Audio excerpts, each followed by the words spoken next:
warahmatullahi wabarakatuh. Alhamdulillahirabbil alamin wa bihi nasta'in ala umuri dunya waddin. Assalatu wassalamu ala asrofil anbiya wal mursalin wa ala alihi washabbi ajmain, amma ba'du.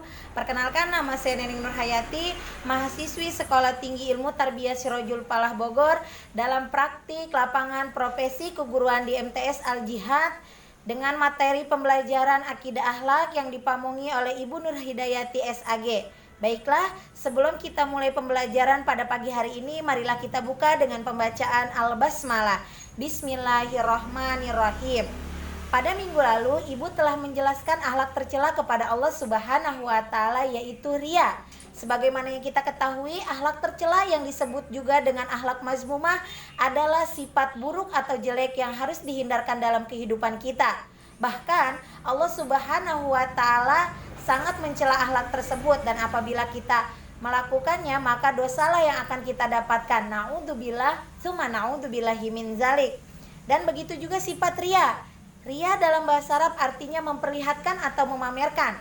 Secara istilah, riya yaitu memperlihatkan sesuatu kepada orang lain, baik berupa barang maupun perbuatan baik yang dilakukan, dengan maksud agar orang lain dapat melihatnya dan akhirnya memujinya.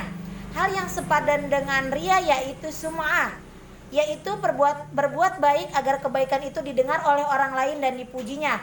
Walaupun kebaikan itu berupa amal ibadah kepada Allah Subhanahu wa Ta'ala, orang yang sum'ah dengan perbuatan baiknya berarti ia ingin mendengar pujian dari orang lain terhadap kebaikan yang ia lakukan. Baiklah, itulah materi pembelajaran pada minggu lalu, yaitu riya. Adapun pembelajaran pada hari ini yaitu pengertian nifaq. Nifaq dalam bahasa Arab disebut juga nafiqah, yang artinya salah satu lubang tempat keluarnya yarbu, yaitu hewan sejenis tikus yang susah ditebak tembusannya.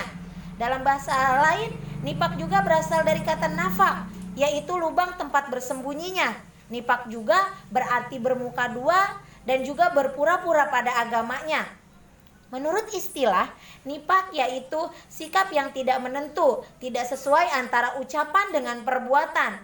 Perilaku seperti ini pada hakikatnya adalah ketidaksesuaian antara keyakinan, perkataan, dan juga perbuatan, serta hati nuraninya kepada Allah Subhanahu wa Ta'ala maupun sesama manusia.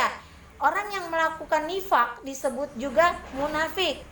Nifaq adalah perbuatan menyembunyikan kekafiran dalam hatinya dan menampakkan keimanannya dengan ucapan, tindakan, dan juga perilaku.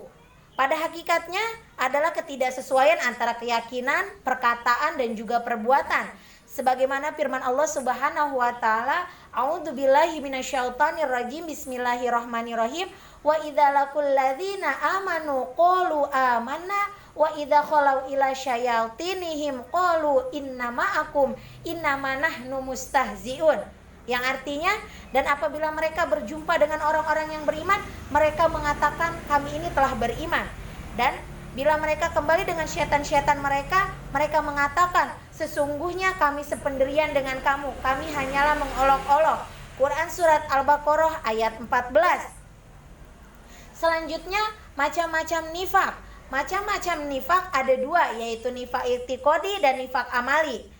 Pengertian dari nifaq i'tiqadi adalah suatu bentuk perbuatan yang menyatakan dirinya beriman kepada Allah Subhanahu wa Ta'ala, sedangkan dalam hatinya tidak ada keimanan sama sekali. Dia sholat, dia bersedekah, juga dia berbuat baik kepada orang lain, tetapi amal solehnya itu tidak disadari dengan keimanan di dalam hatinya. Sebagaimana firman Allah Subhanahu wa Ta'ala yang artinya sesungguhnya orang-orang munafik itu menipu Allah, dan Allah akan membalas tipuan mereka. Dan apabila mereka berdiri untuk sholat, mereka berdiri dengan malas. Mereka bermaksud riya dengan sholatnya tersebut di hadapan manusia, dan tidaklah mereka menyebut Allah Subhanahu wa Ta'ala kecuali sedikit. Quran Surat An-Nisa ayat 142. Adapun yang selanjutnya atau yang kedua yaitu nifaq amali.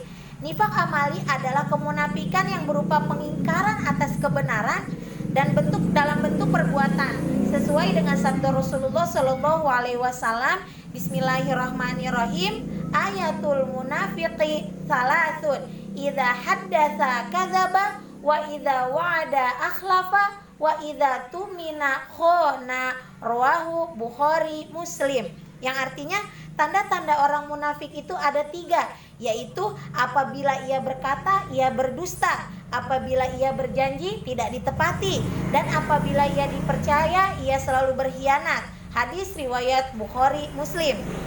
Demikianlah penjelasan Ibu tentang pengertian akhlak tercela, yaitu riya dan nifaq. Semoga kita semua terhindar dari akhlak tercela tersebut dan selalu dijaga oleh Allah Subhanahu wa taala dalam kehidupan kita, sehingga kita mendapat ganjaran yang baik dari Allah Subhanahu wa taala. Baiklah, mungkin cukup sekian dari Ibu. Billahi taufiq wal hidayah.